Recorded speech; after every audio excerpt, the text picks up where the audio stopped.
Counselling, मला काय वेळ लागलाय का? काउन्सिलिंगचा सल्ला दिला की अगदी सुशिक्षित लोकांची सुद्धा हीच प्रतिक्रिया मी कित्येक वर्ष बघते. काही मोठ्याने सांगतात तर काही मनातल्या मनात, पण त्यात त्यांचाही दोष नाही. काउन्सिलिंग, सायकोलॉजिस्ट, सायकायट्रिस्ट असे शब्द आपण सगळ्यात जास्त ऐकले ते मूवीज मध्ये एखाद्या व्यक्तीच्या आयुष्यात काहीतरी गंभीर झाल्यानंतर ती काउन्सिलिंग घेते, किंवा पूर्वीच्या मूवीज मध्ये तर शॉक ट्रीटमेंट अगदी भयानक पद्धतीने दाखवली जायची. असं सगळं म्हणजेच काउन्सिलिंग की काय, असा पगडा आपल्यावर अजूनही असल्यामुळे काउन्सिलिंगला इतकी तीव्र प्रतिक्रिया आजही मिळत असेल. पण आज आपण काउन्सिलिंग म्हणजे नेमकं काय, खरंच आपल्याला काउन्सिलिंगची गरज आहे का, हे ओळखायचं कसं, आणि शेवटी तुमच्या जवळच्या व्यक्तीला काउन्सिलिंगची गरज असेल तर आपण तिला काय मदत करू शकतो, त्यासाठी एक महत्त्वाची 4 C's मेथड, हे सगळं आज आपण बघणार आहोत आजच्या आपल्या व्हिडिओमध्ये. नमस्कार, मी चिन्मयी. मी काउन्सिलिंग सायकोलॉजिस्ट आहे आणि गेले 5 वर्ष मी या फील्डमध्ये वेगवेगळ्या वयोगटासाठी काम करते. मी ग्रामीण, शहरी आणि NRI क्लायंट्सना सुद्धा काउन्सिलिंग केलेलं आहे. आणि आज मेंटल हेल्थ अवेअरनेस मंथच्या निमित्ताने मला असं वाटलं की आपल्या या सिरीजमध्ये आपण या टॅबू म्हणजेच फारसं उघड न बोलल्या जाणाऱ्या विषयावर मोकळेपणाने बोलूया. आणि नाही, मी इथे तुम्हाला माझ्याकडे काउन्सिलिंग घ्या असं सांगायला अजिबात आलेले नाहीये. हा माझा एक जेन्युइन प्रयत्न आहे मेंटल हेल्थ अवेअरनेससाठी. घराघरात काउन्सिलिंग बद्दल एवढं तरी किमान माहिती असायलाच हवं असं मला मनापासून वाटतं, आणि म्हणून व्हिडिओ शेवटपर्यंत नक्की बघा. आणि चॅनलवर नवीन असाल तर प्लीज सबस्क्राईब करा. तुम्ही हा व्हिडिओ कुठून बघताय मला कमेंटमध्ये नक्की सांगा, म्हणजे मलाही समजेल हा अवेअरनेस कुठपर्यंत पोहोचलाय. काउन्सिलिंग अर्थातच समुपदेशन म्हणजे नक्की काय. काउन्सिलिंग शिकण्यापूर्वी मला वाटायचं की काउन्सिलिंग करणं म्हणजे लोकांना सल्ले देणं. तू हे कर, तू हे करू नकोस, हे चुकीचं आहे, हे बरोबर आहे, हा निर्णय घे असं सांगणं. पण जेव्हा त्यातलं सायन्स आणि कौशल्य शिकायला लागले तसं एक गोष्ट समजली, हे सल्ले तर समाज, आपल्या जवळच्या व्यक्ती, मित्रमैत्रिणी देतच असतात. त्यामागे त्यांनाही आपलं हित व्हावं असंच वाटत असतं. मग मी एक काउन्सिलर म्हणून नेमकं वेगळं काय बरं करणार आहे? काउन्सिलिंगची व्याख्या तुम्ही गुगल करूनही तुम्हाला मिळेल. पण मी 8 वर्ष सायकोलॉजी शिकल्यानंतर आणि मग 5 वर्ष प्रॅक्टिस करताना या 3 महत्त्वाच्या गोष्टी मला उलगडत गेल्या, ज्या मी तुम्हाला सांगते. एक, कुठलीही व्यक्ती माझ्याकडे समुपदेशनासाठी येते तेव्हा सर्वात आधी माझ्याकडून एक समुपदेशक म्हणून तिच्यासाठी तिला मनमोकळं बोलता येईल असं सुरक्षित वातावरण दिलं गेलं पाहिजे. सुरक्षित म्हणजे आपली माहिती आपण जे मनमोकळेपणाने बोलू ती माहिती इथून कुठेच बाहेर जाणार नाही, गोपनीय राहील अशी खात्री त्या व्यक्तीला माझ्याकडून दिली गेली पाहिजे. आणि मी ती म्हणजे समुपदेशकाने पाळलीच पाहिजे. सुरक्षितचा अजून एक अर्थ असा की त्या व्यक्तीला आपल्या मनातलं अगदी काहीही मनमोकळेपणाने बोलता यायला हवं. समुपदेशक तिला जज करेल, तिला कोणत्याही प्रकारचं लेबल लावेल, ती अशीच आहे किंवा असाच आहे असा समज करून तिच्यासोबत वागणं बदलेल असं होता कामा नये. काउन्सिलिंगसाठी येणाऱ्या व्यक्तीला नॉन जजमेंटल वातावरण देणं हे समुपदेशकाचं पहिलं कर्तव्य आहे. 2, एम्पथी.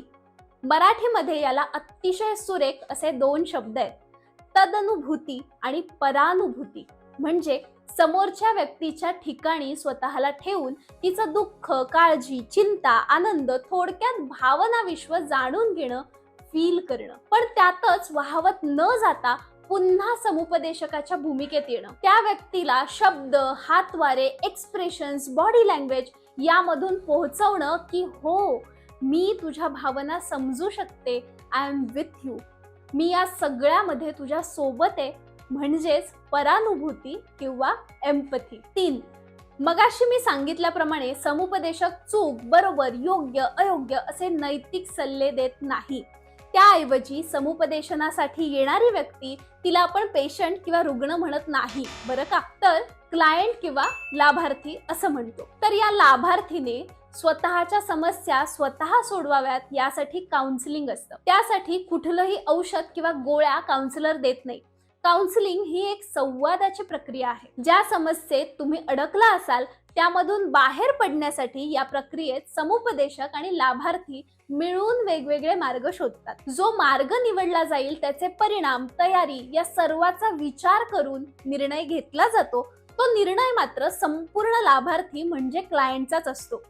त्यासाठी जे टूल्स, क्षमता, कौशल्य लागतील ते मात्र नक्कीच समुपदेशनाच्या प्रक्रियेतून दिले जातात आणि लाभार्थीला आत्मनिर्भर बनवले जाते। आता समुपदेशन कुणी घ्यावं याच्या दोन बाजू आहेत। पहिली बाजू, तुम्हाला कोणतीही वैचारिक, भावनिक, मानसिक समस्या जास्तीत जास्त 15 दिवसांपेक्षा जास्त जाणवत असेल आणि तुम्हाला एकट्याला त्यातून बाहेर पडणं कठीण वाटत असेल तर लगेचच मेंटल हेल्थ प्रोफेशनल म्हणजे समुपदेशक किंवा मानसोपचार तज्ज्ञांची मदत घ्यायची। या समस्या कोणत्या असू शकतात? एकटं वाटणं, चिंताग्रस्त असणं, सतत नकारात्मक विचार, काहीही करत असताना भीती आणि स्वतःवर अविश्वास, स्ट्रेस मॅनेज होत नसेल, कामाच्या ताणामुळे घरावर, नातेसंबंधांवर परिणाम होत असेल किंवा वाईस वर्सा, शारीरिक व्याधींचा ताण असेल किंवा नात्यांमधल्या लैंगिक, शारीरिक, भावनिक समस्या असतील तरी देखील आपण काउन्सिलिंग घेऊ शकतो। आणि काही वेळा तर मनात खूप काही आहे, बोलायचंय, मोकळं व्हायचंय, एवढ्यासाठी सुद्धा तुम्ही समुपदेशकाची मदत घेऊ शकता। आता दुसरी बाजू सांगते, समस्या आल्यानंतरच काउन्सिलिंग घ्यायला हवं का? तर अजिबातच नाही। धो पाऊस पडायला लागल्यानंतर आपण छत्री विकत घेत नाही, तर साधारण पावसाचे दिवस जवळ आले की रेनकोट, छत्री माळ्यावर असेल तर खाली काढली जाते, नसेल तर नवीन विकत घेतली जाते। आता पावसाळा सुरू होईल किंवा पावसाळा तर येणारच आहे, मी तयार असायला हवं, ही दूरदृष्टी ठेवून असं केलं जातं। काउन्सिलिंगची ही दुसरी बाजू अशीच आहे। माणूस म्हटलं की भावभावनांची भरती ओहोटी सुरू असते। समस्या वेळ पाहून येत नाही आणि कठीण प्रसंग कुणाला चुकले नाहीत।